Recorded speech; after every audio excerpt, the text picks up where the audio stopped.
Hey everybody, Spoonfed here, and today we'll be doing a distro that's more targeted for servers or industrial, enterprises, and that's CentOS. I believe it is like the free version of Red Hat. I'm not really sure about that anymore because I have not followed this distro as closely as I should have. But we're gonna go straight into the install mode, and we're gonna show you what it's all about. Um, yeah, like I said, it's usually used for a server because it's just targeted that way. It provides an excellent interface to do all kinds of stuff with your server, make it an FTP or a web server, like to host your own site or pages or whatever. Um, you can even do cloud stuff with it, I think. It's probably integrated as well, we will find out. Mm.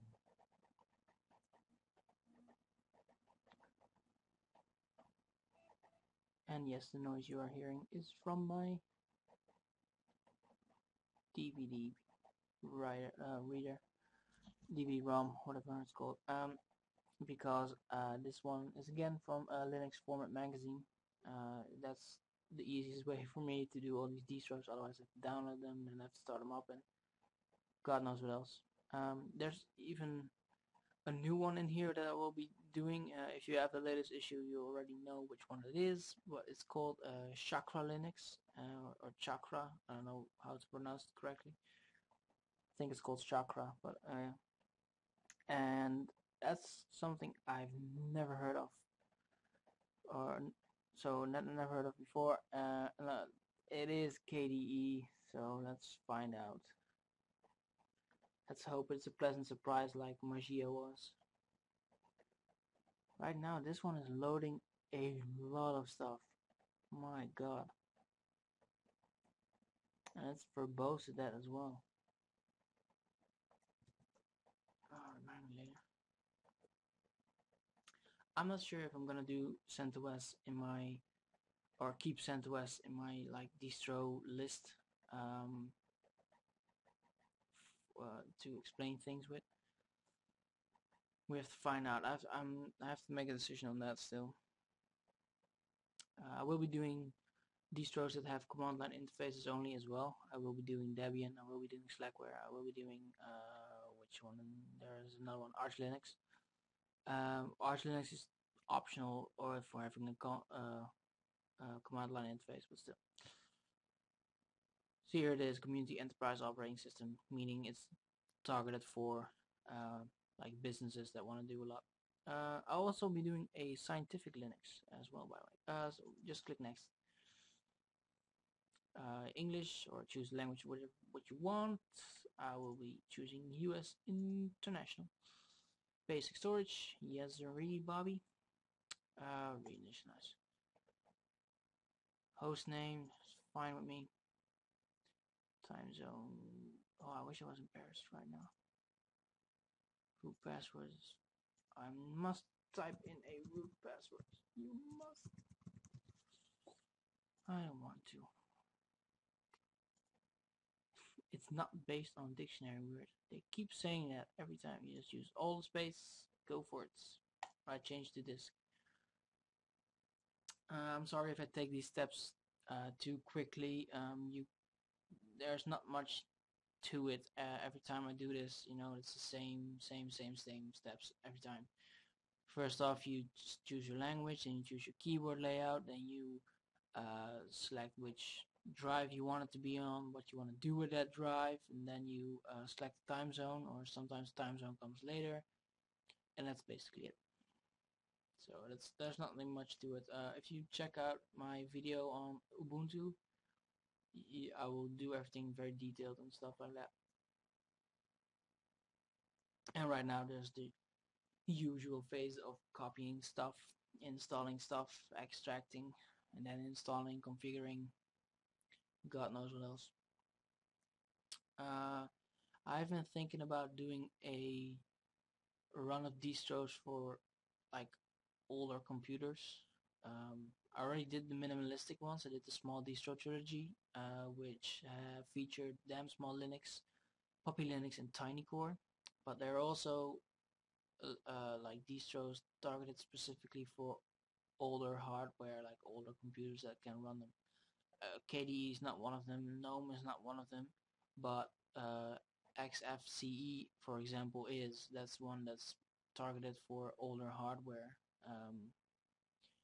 And in principle, you can use any of the small distros, of course, but you won't get very far with it because, well, there's not much to them. I mean, if you want to use it as a desktop operating system, you kind of want something that's a little bit more robust. So what you can do is what we will be doing, I think.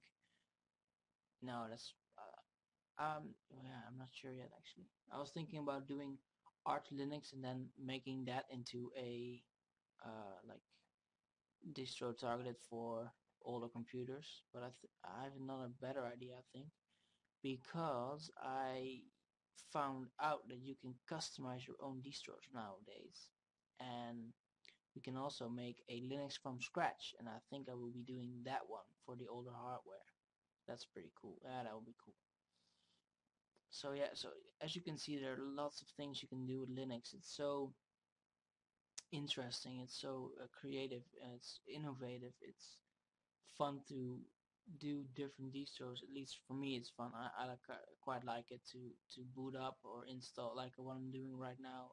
Just trying them out and seeing, do I like this, do I don't like this, why do I not like this, what needs to be changed.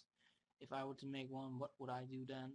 And one of the things that I find quite pleasing is that the graphics is being pushed towards the front line a lot. By which I mean there's more care given to graphics nowadays than it was in the old days. In the old days, it was more about hardware to get the thing to actually work on your computer. Whereas now they say, well, it probably will work on your computer because everything's a bit standardized in your computers, and they all can use the same driver, so we don't need to program that anymore. So now we have time to focus on like the visual, the user interface. What does it look like? What do we need to change? For example, Ubuntu had GNOME, the GNOME version of Ubuntu had um, GNOME version 2. I don't know, something, for a long time, and then they went to 3.0, and GNOME said, we need to do something different for 3.0. We're going to take a radical step.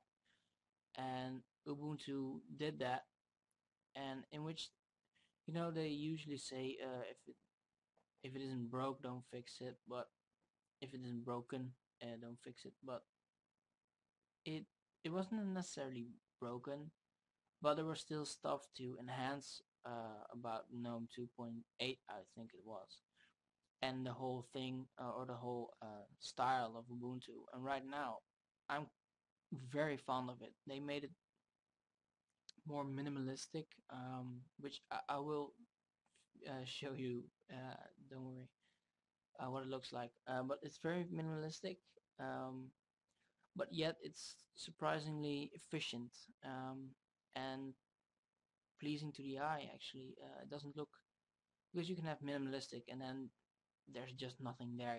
Everything is hidden away under the right mouse button, or it comes into view when you hover the mouse into left or up and top or whatever. But this time they've actually managed a quite efficient and smart way to incorporate like the title bar, for example, of a window into the top panel of GNOME, of Ubuntu, because the layout of GNOME is, if I have to just follow my mouse, is there's a top panel here at the top, obviously. There's one down here, that's the standard one, and then applications is here, then it's places, and then it's system, and on the system there are preferences, administration, places, applications, all the applications. Now this here, from wherever system ends, there's a very large empty space, and then in the corner here there is the logout menu, the time, the volume, and the network, and then some buttons here for applications that you started that will come up here, like for example Skype is one. Here at the bottom you will get all the applications that you are running. For example, this may say Firefox, this may say Skype, this may say something else, doesn't matter what terminal. And now what they did is they still have a bar here at the top, and they have a bar on the side which has all the shortcut icons to it. This will slide away and this will stay. If you click in the top left corner, you will get this full-size screen in which all the applications are, in which you can type in the name of the application and stuff like that and sort it out that way. If you launch an application, it will not come at the bottom here. It will stay on the side to the left and will be like Windows 7 has, you know, the icon, and you hold your mouse over the icon and then it will show you the new window. Something that they quite obviously copied from them, but that's something Windows 7 did quite efficiently, to have the things on the bottom with just an icon, and on the icon you hold your mouse and then you get all the windows. I quite like that. But the title bar integrates in this top panel right here, and it will say Firefox but also File and stuff like that, like Macintosh does, like macOS style. So they combined the best of like Windows 7 and macOS, I would say, and then made that into Ubuntu. So that's yeah, that's quite a good thing they did, and a lot of people were outraged that they changed it. And but I mean, come on, you want progress in a good way, and this is progress in an awesome, spectacular way. And they were going to do the same thing for KDE, like have this, like a similar kind of layout. Probably won't be the same, but the KDE community protested so much that they revoked it. They just stopped the progress of that, and that's another reason why I hate KDE, is that the community there is even more rigid than GNOME is. And I don't want to spark a debate or a discussion or a hate or flame war between KDE and GNOME, but that's just something that happened, and that's quite sad actually that it did happen, because in GNOME what they did is they said, well, okay, if you don't like it, you can always go back to the classic Ubuntu but still get the benefit of all the upgrades of the software, which is a perfect compromise. It's like the best decision you can make as a company. But Kubuntu, the KDE version one, did not do such a thing. They could have easily said as well, you know, you don't have to use this. We're just giving it as an option. You know, we want you to have the best of both worlds, and they just did not do that. So, and something that I always find, yeah, a bit distressing. No, not distressing, but no, I would say it's more annoying than anything else to have people that are so rigid in their ways that they won't see, sometimes see change as a good thing. You know, they can't critically look at change anymore, because a lot of time change is a stupid thing or an unnecessary thing. You know, they change because of the need to change. That's not why you should do it. You should only change stuff when it is broken or there's room for improvement or the users request it. You know, that could be a sign from the community saying, well, this is all in stale and we need something new. Please do something new. And you should do that.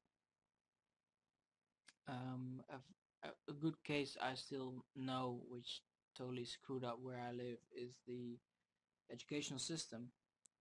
The educational system here was fine for like 30 years. It was the same, probably even longer than that. It was the same.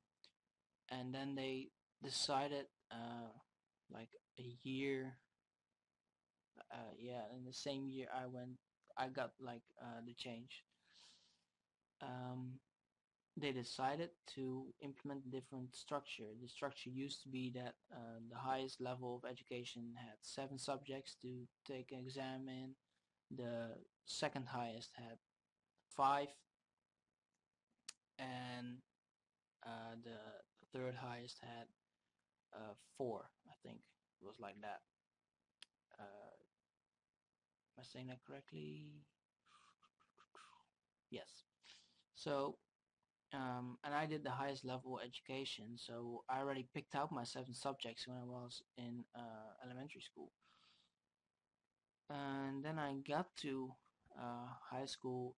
Here it is, that elementary school is 8 years, and then high school is, depending on your level of education, is either 6 years, 5 years, or 4 years. So I did the highest level one, so I already knew what I was gonna do. And then when I got to my fourth year, they said to me that I had to choose a package, and the packages that you can choose are really stupid.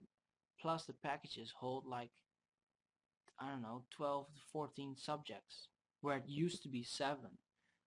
And they said it's all because of change. This is a better way of learning stuff, and it isn't. It just plain isn't better way of learning your material.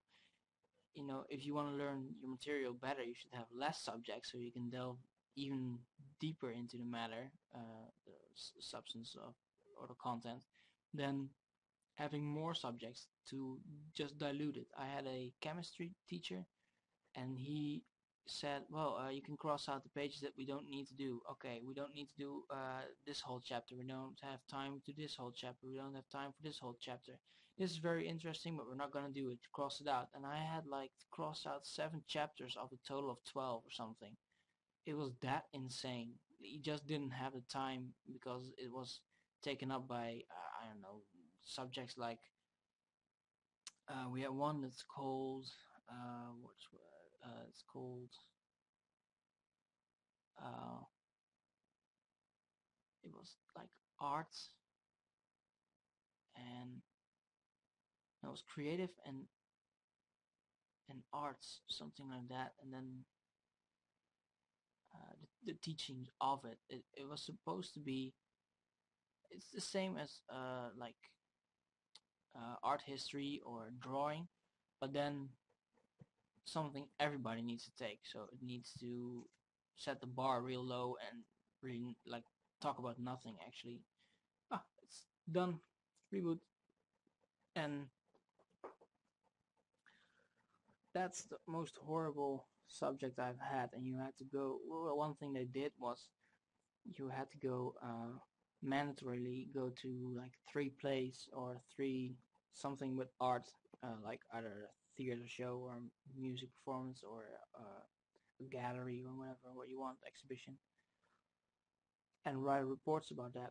But rather than having that as a, I don't know, supplementary thing to, let's say, just music, because we have music as well, they separated that again into its own subject. But they could just like make that mandatory to write these reports and just send them to any teacher, but not have the hours to sit in like a classroom, because that's so redundant, and it took away our time from studying the real stuff.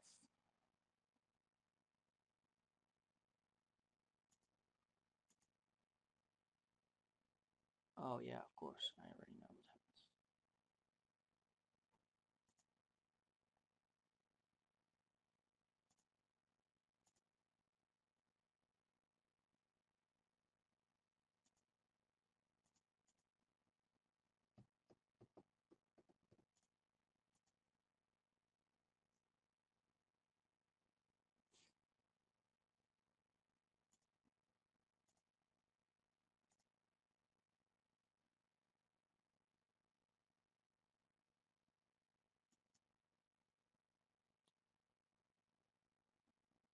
I just quickly shut down my other virtual machine. I still have one running. And that, of course, takes up a lot of memory. So this one should be okay right now.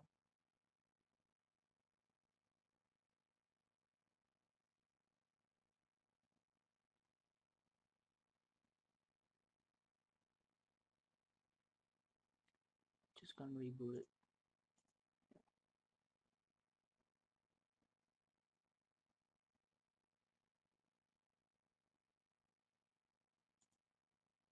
booting CentOS Linux. Yes.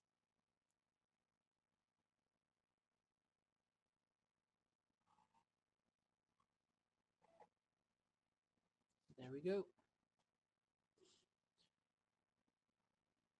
So yeah, the educational system here is a total shambles. So maybe you have stories on stuff that changed that shouldn't be changed. Could be anything really. From educational systems in your own country to maybe operating systems, way supermarkets work. I have no idea. There's so many things that get changed that don't need to get changed. Oh, we got some introductory.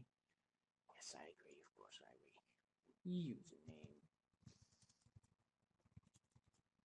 Oh, I was already a password. Use network login. Nope. I do not need to do anything else. It is not pasted.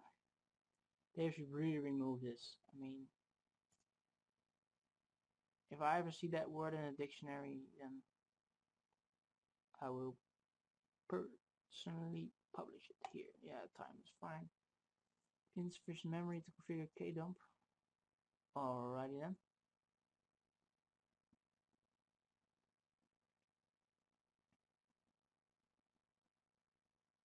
Oh, that's nice.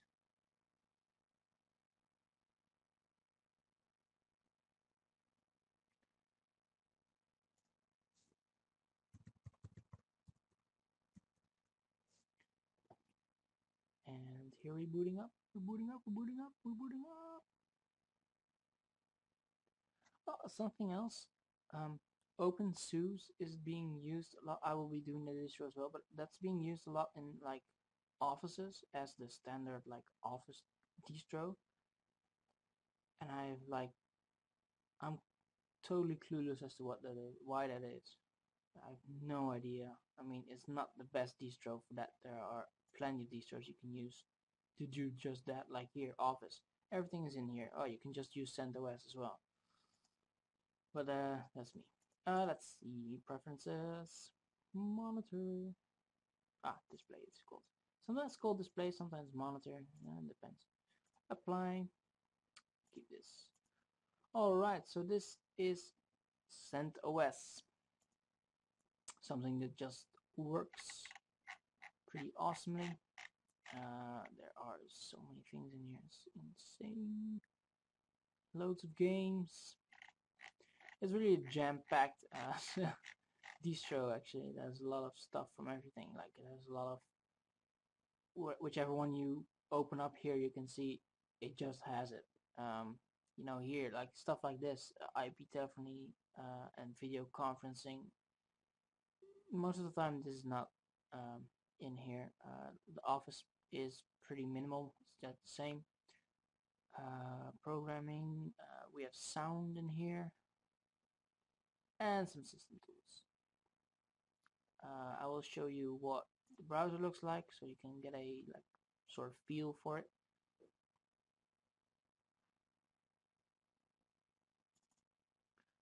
This is still 3.6. They're already at 7.0. And here you have like a little bit of explanation of what CentOS is and what what you can do with it and all stuff, all the goodies. Yeah, I don't know what else to show you here. I mean, it's basically the same every time.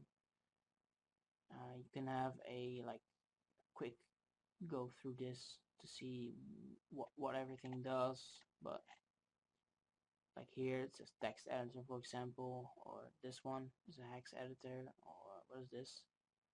It doesn't say what it does. No, this one doesn't have tool. Oh, here, this clicks the mouse for you. Pretty awesome. Magnifiers, note takers, floppy formatter. Just goes on and on and on. Personal alarm scheduler. They're pretty awesome stuff in here. So yeah, this is CentOS. I quite like it. I think it's a very good distro for the industry or enterprises, like businesses that want to use this. It's free and it's chock full of all the stuff you need as in like a person in a business, like PDF, Word, or Excel, but also other stuff like that will help you keep your schedule, like the alarm clock that we saw, or you know, you name it. You've probably seen some other stuff in here that you think, oh, that's pretty handy that you have that.